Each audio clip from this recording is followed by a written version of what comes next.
Yes? I'm Dr. Lyman Hall, new delegate from Georgia. Ah, I'm Mrs. McNair, congressional housekeeper. If you be wanting anything at all, just holler out, Mrs. McNair! As you'll hear the other men do, and there won't be too long to wait.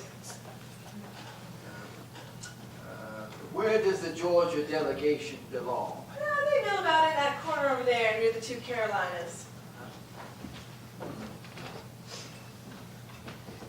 It's a little past 10. I was told the convention convened, the Congress convened at 10 o'clock. Oh, they'll be wandering in any time now, sir, with old Grape and Guts leading the pack. Old who? Mrs. McNair! Grape and Guts. Fetch me a mug of rum, woman! Mr. Hopkins, you'll be pleased to meet Dr. Lyman Hall, I don't need a doctor, damn it! new delegate from Georgia. Well, why didn't you say so? I'm Stephen Hopkins, old delegate from Rhode Island. 2 mugs of rum. I fear it's a little early in the day. Nonsense! It's a medicinal fact that rum gets a man's heart started in the morning.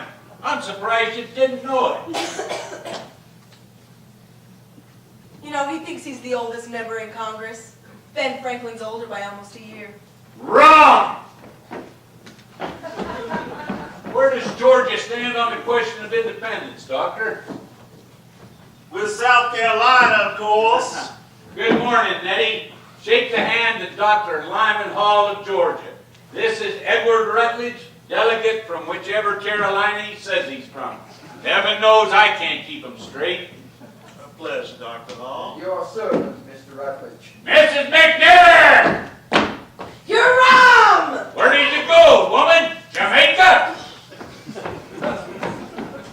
Dr. Hall, tell me, where does Georgia stand on independence?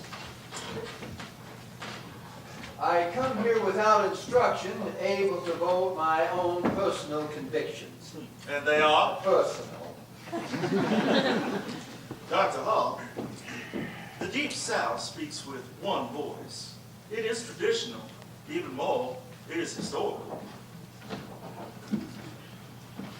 Ah! And in Delaware, Tria jumped in, you know. Speak plain, Rutledge, you know I can't follow none of your damn French. Latin, Colonel McKean, it's a tribute to the eternal peace and harmony of the Delaware delegation. What are you saying, ma'am? You know perfectly well neither Rodney nor I can stand these little wars. Gentlemen, may I introduce to you Dr. Lyman Hall. This is Caesar Rodney, George Reed, and Colonel Thomas McKean. Where do you stand on independence, sir? With South Carolina, it seems. I'll leave the good doctor in your hands, gentlemen. Tell me, sir, are you a doctor of medicine or of theology? Oh, which may be of service to you. Well, first of all, that of a physician. Then we'll talk about the other later. I'll call at your convenience, sir. I trust, Caesar. When you're through converting the poor fellow of independency, then we'll do the opposition affair, Crackerton. You're too late, John. When I get them, they're gone. Dr. Lyman Hall of Georgia, Mr. John Dickinson of Pennsylvania. An honor, sir. Your servant. Oh, excuse me, Judge Wilson, but when you insist on standing in the shadow of Mr. Dickinson, we can't see you. This is James Wilson, also of Pennsylvania. Sir. An honor, sir. Now, out of my way, everyone. Good morning, all. Do you have the honor of being Dr. Franklin? Yes, I have that honor. Unfortunately, the gout accompanies the honor. Didn't limit to Iona. Hey, Pappy. Stephen, I just wish King George felt like my big toe. All over. It's a pillow, McNair, and 2 more mugs of rum.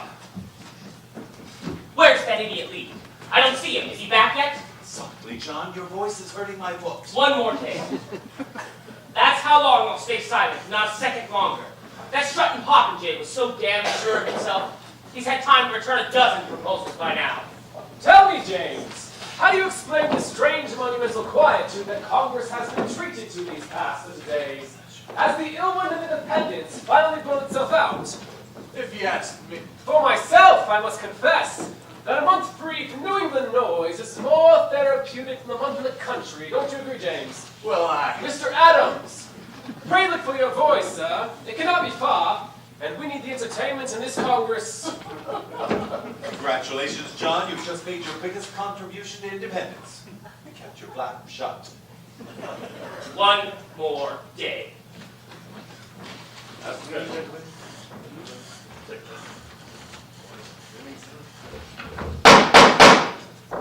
Gentlemen, the usual morning festivities being concluded, I now call this Congress to order. The Second Continental Congress meeting in the city of Philadelphia is now in session. 7th of June, 1776, the 380th meeting. 380th? The Honorable John Hancock of Massachusetts State President. Thank you, Mr. Thompson. Mistress McNair, the stores of rum and other drinking spirits are hereby declared off limits to Mr. Hopkins for a period of 3 days. Yes, God, you can't do that! Sit down, Mr. Hopkins. You have abused the privilege. The Secretary will now call the roll. All members present with following exceptions. Mr. Charles Carroll of Maryland, Mr. Samuel Adams of Massachusetts, Mr. Button Gwinnett of Georgia, Mr. George White, and Mr. Richard Henry Lee of Virginia, and the entire delegation of New Jersey. I am concerned about the continued absence of 1/13 of this Congress. Where is New Jersey? Somewhere between New York and Pennsylvania. Thank you very much, Mr. Dickinson. Dr. Franklin, have you heard anything? Your son resides there. My son. What son? The Royal Governor of New Jersey, sir. As that title might suggest, we are not at present in touch. Yes, well, the weather report.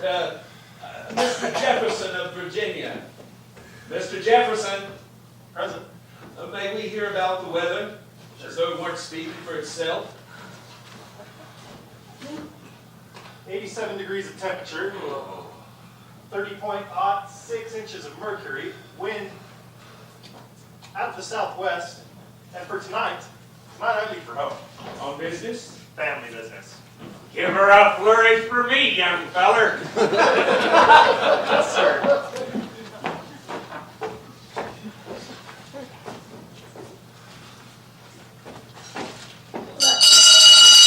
That poor child.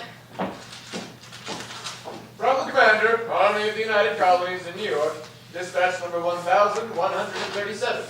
To the Honorable Congress, John Hancock, President, and dear sir, it is with grave apprehension that I have learned this day of the sailing from Halifax, Nova Scotia, of a considerable force of British troops, in the company of foreign mercenaries and under the command of General Sir William Howe. There can be no doubt that their destination is New York, for to take and hold the city, and the Hudson Valley beyond would serve to separate New England from the other colonies, permitting both sections to be crushed in turn. Sadly, I see no way of stopping them at present time, as my army is absolutely falling apart. My military chest is totally exhausted. My commissary general has strained his credit to the last. My quartermaster has no food, no arms, no ammunition, and my troops are in a state of near mutiny. I pray God some relief arrives before the Armada, but fear it will not. Your obedient, G. Washington. Mr. President, Colonel McKean. surely we've managed to promote the gloomiest man on this continent to the head of our troops. I mean, these dispatches, they're the most depressing accumulation of disaster, doom, and despair in the entire annals of military history. And furthermore, Colonel McKean, please. what? It's too hot. Why, I suppose so.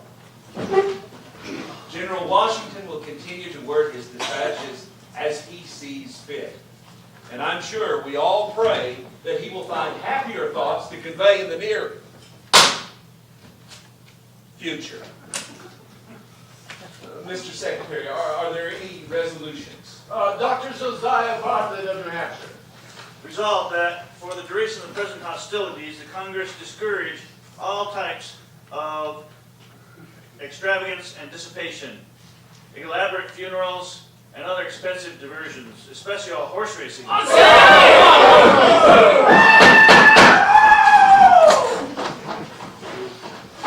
I'm back. I'm back, Johnny. Richard, good to see you. What news, Sticky Boy? What news? Lee, is it done? First things first. Tom, where's Tom? Tom? Your little bride wants to know. What? When's he coming home? I leave tonight. Never mind about that. Is it done? Done? Ha! Why, certainly. Mr. President, I have returned from Virginia with a following resolution. Resolved that these united colonies are, and of a right ought to be, free and independent states. They are absolved from all allegiance to the British Crown, and furthermore, all political connection between them and the state of Great Britain is, and ought to be, totally dissolved. Mr. President, I second the motion. Virginia's resolution on independence has been moved and seconded. The chair will now entertain debate. Mr. President, Mr. Dickinson. Pennsylvania moves, as always, that the question of independence be postponed indefinitely. I second the motion. Oh! Judge Wilson, in your eagerness to be loved, you seem to have forgotten that Pennsylvania cannot second its own motion. Delaware second. You would, you little weasel. The motion to postpone has been moved and seconded. Mr. Thompson. On the motion to postpone indefinitely the resolution on independence, or to proceed with the debate. All those for debate say yea. All those for postponement say nay. New Hampshire. New Hampshire, in favor of debate, says yea. New Hampshire says yea. Massachusetts. Massachusetts, having borne the brunt of the king's tyranny. Yes, yes, I said tyranny. Massachusetts, now and forever, says yea. Massachusetts says yea. Rhode Island. Mr. Hopkins. Where's Rhode Island? Rhode Island is out, visiting the necessary. After what Rhode Island's consumed, I can't say I'm surprised. We'll come back to it, Mr. Thompson. Rhode Island passes. Connecticut. While Connecticut has till this point been against this proposal, our legislature has instructed me that in the event it is introduced by any colony outside of New England, that Connecticut cannot any longer withhold its support. Connecticut says yea. Connecticut says yea. New York. Mr. Secretary, New York abstains. Courteously. New York abstains. Courteously. New Jersey. Absent. Oh, yes, New Jersey's absent. Pennsylvania. Pennsylvania, for the 24th time, says nay. Pennsylvania says nay. Delaware. Always for independence. Delaware says yea. Delaware says yea. Maryland. Maryland would welcome independence if it were given, but is highly skeptical it can be taken. Maryland says nay. Maryland says nay. Virginia. Virginia, the first colony, says yea. Virginia says yea. North Carolina. I say I do declare, Mr. President, North Carolina respectfully yields to South Carolina. South Carolina. Although we in South Carolina have never seriously considered the question of independence, when a gentleman proposes it, attention must be paid. However, we in the Deep South, unlike our friends in New England, have no cause for impatience at the present time. If at some future date it becomes the will of all our sister colonies to effect a separation, then we would not stand in the way. But for the time being, South Carolina will wait and watch. The vote is nay. South Carolina says nay. North Carolina Says nay, yes, Mr. Hughes, I know. Georgia. Mr. Secretary, Georgia seems to be split right down the middle on this issue. The people are against it and I'm for it. I'm afraid I have not yet determined whether representing the people means I rely on their judgment or on my own. So in all fairness, until I figure this out, I'll give them the benefit of the doubt. Georgia says nay. George says nay. Rhode Island! Second call, Rhode Island! I'm coming. We're waiting on you, Mr. Hold your damn horses, it won't kill you. You would think Congress could have its own privy. So where does she stand? 5 for debates, 5 for postponements, 1 abstention, 1 absence. So it's up to me, is it? Well, I'll tell you. In all my years, I've never seen, heard, or smelled an issue that was too dangerous it couldn't be talked about. Hell yes, I'm for debating anything. Rhode Island said yay. Mistress McNair, get Mr. Hopkins a rum. But you said... Never mind what I said. Get him a whole damn barrel if he wants it. Yes, sir. The chair now declares this Congress a committee of the whole for the purpose of debating Virginia's resolution on independence. Mr. Dickinson. Well now, you've got your way at last, Mr. Adams, and that may now be discussed. I confess I'm almost relieved, but there's a question I've been fairly itching to ask you. Why? Why what, Mr. Dickinson? Why independence, Mr. Adams? For the obvious reason that our continued association with Great Britain has grown intolerable. To whom, Mr. Adams? To you? Then I suggest you sever your ties immediately. But please be kind enough to leave the rest of us where we are. Personally, I have no objections at all to being part of the greatest empire on earth, to enjoying its protection and sharing its benefits. Benefits? What benefits? Crippling taxes, cruel repressions, abolished rights. Is that all England means to you, sir? Is that all the affection and pride you can muster for the nation I bore you? For the noblest, most civilized nation on the face of this planet? Would you have us forsake Hastings and Magna Carta, Strongbow and Lionheart, Drake and Marlborough, Tudors, Stuarts and Plantagenets? For what? Tell me for what? For you, some are patriots like General Washington. Some are anarchists like Mr. Paine. Some even are internationalists like Dr. Franklin. But you, sir, you are merely an agitator, disturbing the peace, creating disorder, endangering the public welfare, and for what? Your petty little personal complaints? Your taxes are too high. Well, sir, so am I! Come, Mr. Adams. If you have grievances, and I'm sure you have, our present system must provide a gentle means of addressing them short of revolution! That's what he wants, nothing short of it will satisfy him. Violence, rebellion, treason! Now, sir, are these the acts of Englishmen? Not Englishmen, Dickinson. Americans.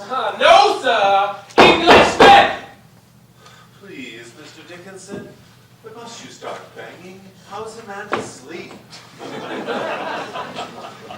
Forgive me, Dr. Franklin, but must you start speaking, how is a man to stay awake? We'll promise to be quiet, sir. I'm sure everyone prefers that you remain asleep.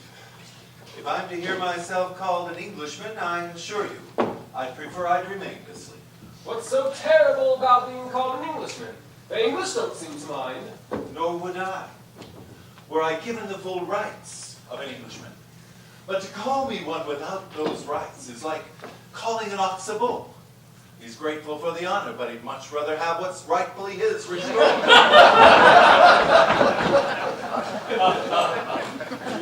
When did you first notice they were missing, sir? Fortunately, Dr. Franklin, the people of these colonies maintain a higher regard for their mother country. Certainly higher than she feels for them. Never has any so valuable a possession been so recklessly and stupidly managed as this entire continent by the English crown. They have destroyed our industries, they have pillaged and taken our resources, and now they have stifled even our very character. We have a new race here. We've spawned a new race. Rougher, less refined, more enterprising, more violent, less of those other things. And now, we have a new nationality. We require a new nation. That may be